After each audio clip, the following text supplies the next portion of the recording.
Prepare for the worst. The 2025 market will sink in a sea of blood. The stock market will sink into a sea of blood when even Wall Street and even Warren Buffett issue warnings about the U.S. economy. This sharp decline in the stock market might just be the first drop of blood, and when the blood flows like a river, it could be the once-in-a-thousand-years opportunity we've been waiting for. What does this mean? Greetings, dear viewers and friends. Even if you don't follow financial news, you've probably heard whispers that the first thing the U.S. government wants to do this year is raise import tariffs on the entire world. Right now, Warren Buffett, a man who can barely walk without a cane, has suddenly appeared and said that tariffs are a form of war, and war is not good. Many might think he's just spouting nonsense, but think carefully. If tariffs are akin to war, and the U.S. wants to impose tariffs on the whole world, isn't that tantamount to the U.S. declaring war on the globe? But if war truly breaks out, what then? When war begins, would you rush into the two warring zones to invest or settle down? Would you pour all your assets into the stocks of those two regions? Or would you find a way to retreat and move your assets elsewhere? Because war doesn't just destroy lives, it burns money too. A nation embroiled in war spends an enormous amount. And when the money runs dry, can its economy recover? Can the stock market hold steady? In reality, Buffett is just softening his words to warn that the U.S. economy and stock market could collapse at any moment. If you still think this is nonsense, take a look at what Wall Street is openly saying now. They're claiming the U.S. government is pushing the country into a recession, just as I warned in previous videos. So, what's the most important takeaway here? When the capitalist elite collectively warn about the U.S. stock market and the market is indeed plummeting, what does that mean? If you were a big investor holding a ton of stocks, would you constantly say the market is terrible, driving stock prices down?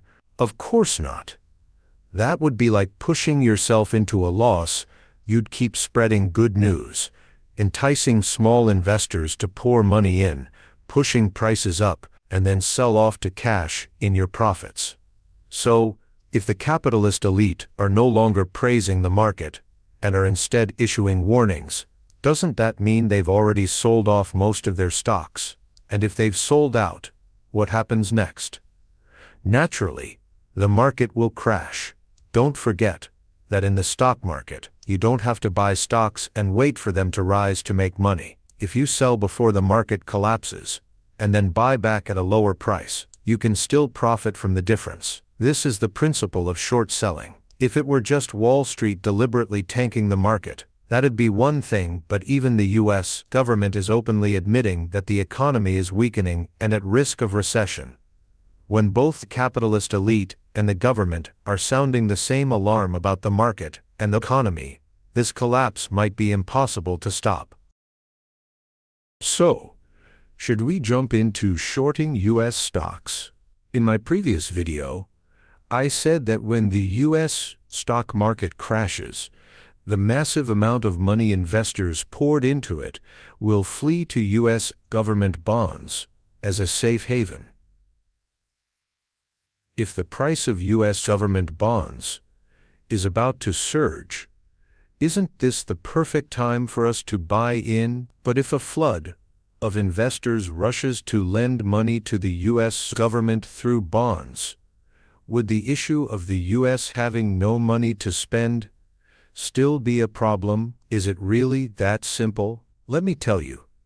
This is a battle of wits between the U.S. government and the capitalist elite. If you bet correctly on the market trend, you could change your life, reach a level where poverty is no longer a concern. But if you bet wrong, or even do nothing at all, you'll become a victim of this game. Because this time, it's not just a stock market crash, it's an unprecedented wealth transfer in history. If you don't want to miss out on investment strategies in this game, subscribe to my channel. I'll keep updating you with even more critical information. And if you're worried you'll forget everything after watching this video, hit the like button to save it.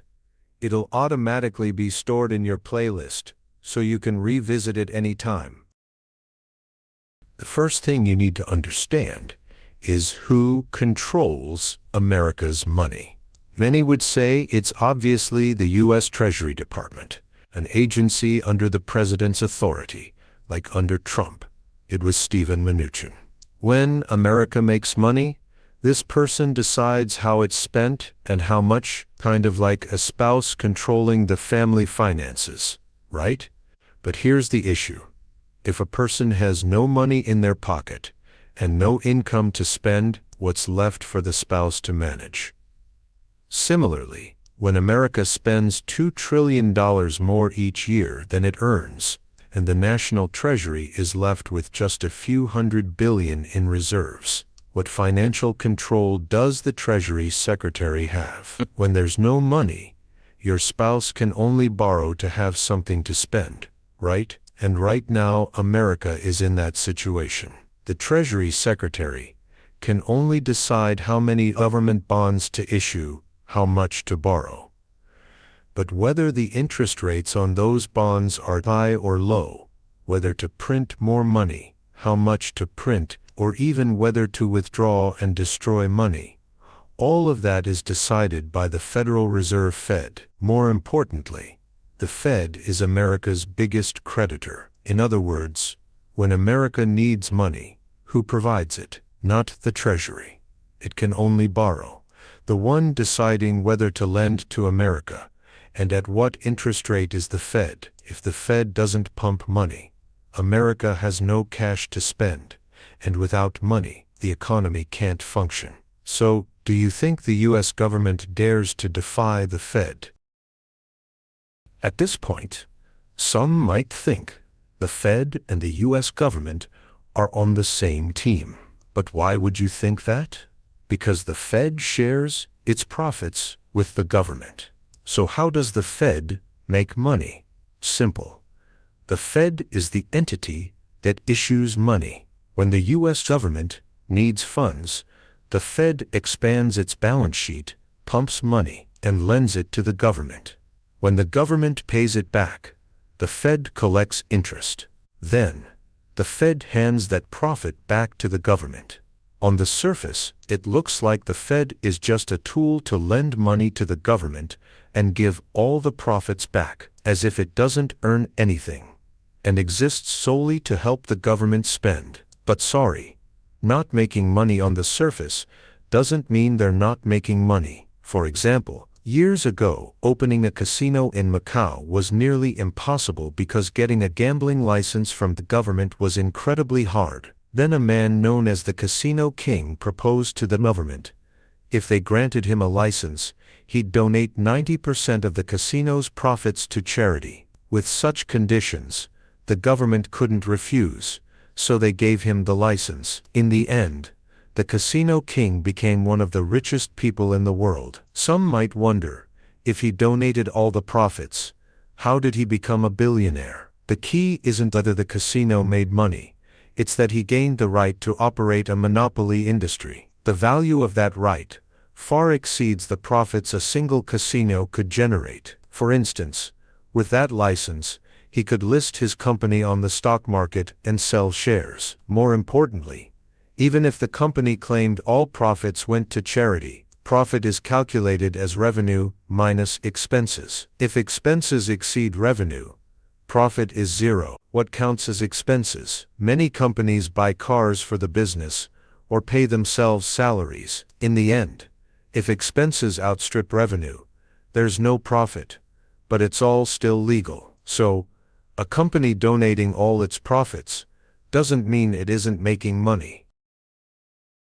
Likewise, the Fed handing profits to the U.S.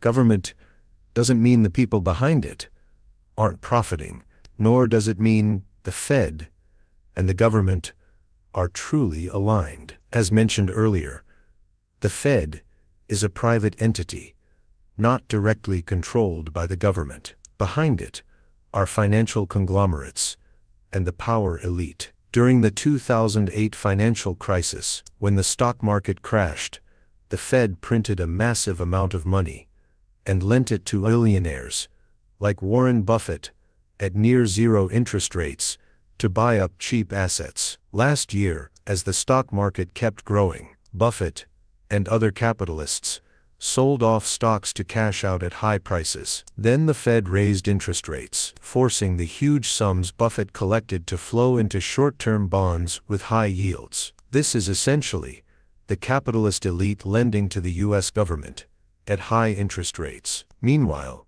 the government uses its budget for things like welfare, healthcare, education subsidies, and car purchase incentives, spending that ultimately flows back into the capitalists' pockets. So the Fed doesn't need to directly make money by controlling money issuance and monetary policy. While the government is forced to borrow from them, those behind the Fed have endless leverage to negotiate with the government. Got it? Right now, even the Fed is losing money to the point where it has no profits to share with the government, and is even asking the government to subsidize it instead. This is why there's a secret in America that no one hides.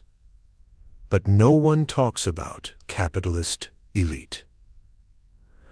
Now, after taking over the U.S. government, Trump sees that the national treasury has no money to spend, so he's constantly pressuring the Fed to lower interest rates and pump money into the government. If rates drop, the interest the government pays on its debts decreases, making U.S. bonds more attractive to buyers and giving the government cash to use. But the Fed has flat out rejected Trump's demands. As analyzed earlier, every time there's a positive signal from the U.S. stock market or economy, Trump takes drastic action, either firing hordes of workers to spike unemployment or raising import tariffs to ignite inflation. Why? Because the government needs to deliberately trigger a short-term recession, crashing the stock market and forcing global capital to flee U.S. stocks and flow into U.S. government bonds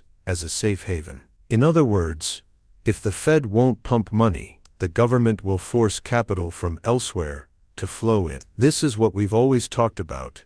Trump's first step is finding buyers for U.S. bonds. The key is that as long as someone's willing to buy those bonds, he can move to the next step, turning America from a debtor nation into a creditor. In short, Trump wants to wrest financial control from the Fed.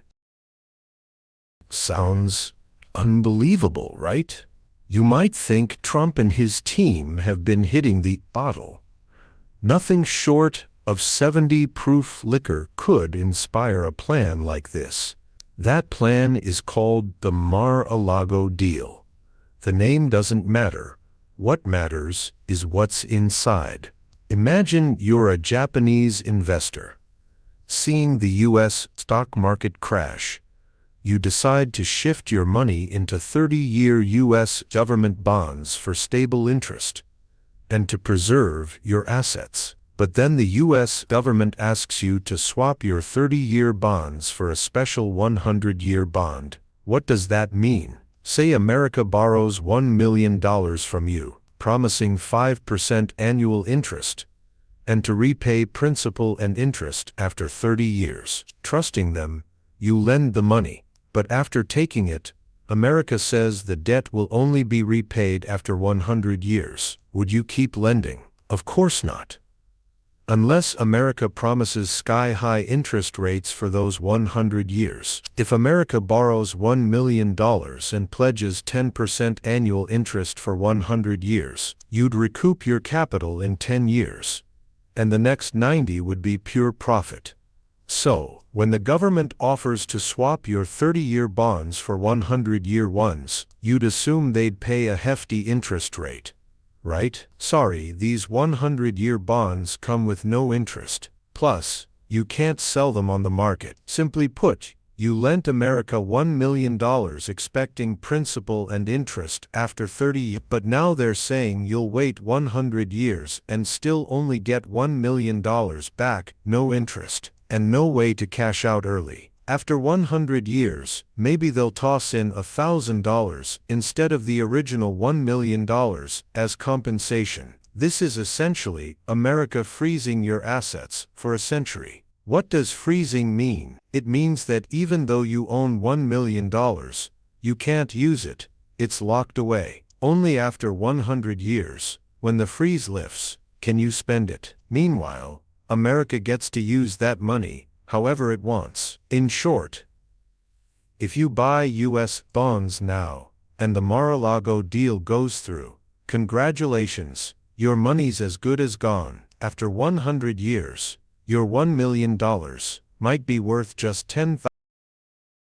Though the details of the Mar-a-Lago deal were supposed to be secret, Wall Street's been buzzing about it lately. In other words, once the world catches wind of the risks of U.S. bonds, even if the stock market crashes, global capital might not flow into them. Then, not only will U.S. stocks plummet, but U.S. bonds could collapse too. A double whammy hitting both stocks and bonds hard. If that happens, Trump's plan fails, potentially sparking a financial crisis as bad as too many might see U.S. stocks tanking and rush into bonds, but that could trap them. No matter how valuable an asset is, if you buy at the wrong time too often, you can get stuck. Sell, and you lose. Hold, and your money's frozen. You might wonder how we escaped the U.S. stock market early without losing a dime in this downturn. It's because we always use a guerrilla strategy, profit and pull out fast. We can't sell at the exact peak without a crystal ball, but we can ride the market's final upswing and exit before the crash, preserving all our gains. As for the Mar-a-Lago deal, it mainly targets specific countries. Simply put, any nation trading with America holds a ton of dollars. To hedge against the dollar losing value, they've bought lots of U.S. bonds. But when the Mar-a-Lago deal hits, the bonds they hold will be frozen for 100, meaning they can't collect on America's debt. If those countries need to access capital but lack dollars and can't sell their 100-year U.S. bonds, what do? America will tell them they can take those bonds to the Fed and borrow against them. The Fed will lend dollars annually, but loans come with repayment and at higher interest rates. Say I'm Japan, holding a big chunk of U.S. bonds. Before, America paid me 5% interest yearly. But if I sign the Mar-a-Lago deal and swap for 100-year bonds, I get no interest. If I take those bonds to the Fed to borrow, I'd pay 10% interest. That flips America from debtor to creditor, profiting off the world. But if countries know this deal screws them, can they refuse? Yes, but refusing means facing steep U.S. tariffs, cutting them off from trading with America and profiting from its market. Want to develop tech or AI? Sorry, the best tech and chips are in U.S. hands. Reject America's terms, and you're locked out. So, signing means forfeiting the money you lent America. Refusing means giving up future economic ties with America. If trouble hits, say another country attacks, they won't get U.S. protection either. What would you choose? Past money, future money, or safety? Though the deal seems absurd, some will sign because they have no choice. Really, the Mar-a-Lago deal shouldn't have leaked so soon. Trump crashing the U.S. stock market to push money into bonds was just the first step. Planned for nearly 6 months. But now that it's out, step 2 can't fully succeed. If you hold U.S. bonds, wouldn't you sell fast before the deal takes effect? That's why China, Japan, and even the UK have been dumping U.S. bonds for years. So who'll buy them later? The key now is this: a sharp U.S. stock market drop might briefly boost bonds, but for a long-term bond rally, you need foreign capital flowing in. Yet Wall Street's tycoons leaked the Mar-a-Lago deal, shattering nations' trust in U.S. bonds and blocking that capital. Why? Because only if U.S. bonds lack long-term buyers will America keep relying on the Fed to prop up its finances, keeping real control in the hands of the tycoons behind the Fed. In the last video, we talked about buying U.S. bonds.